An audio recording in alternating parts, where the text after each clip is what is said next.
Snowpack conditions in the Okanagan are a complete 180 from where they were a month ago. The BC River Forecast Centre released its updated snowpack bulletin on Thursday, showing the Okanagan snow basin to be 51% of normal on June 1st.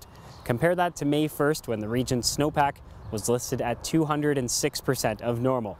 Officials say extreme temperatures that persisted in May led to dramatic snowmelt, which of course led to devastating flooding for many low-lying areas. And river flows and lake levels in the Okanagan were 2 to 3 weeks ahead of schedule as a result. The province says the flood risk from this year's snowmelt has diminished, but they say residents need to be vigilant in case extreme rainfall occurs. Officials had warned for months about a risk of flooding in the Okanagan this spring, and from one extreme to the next, they say there's now potential across BC this summer for low river flows and a risk of drought. For Castanet News, I'm Colton Davies in Penticton.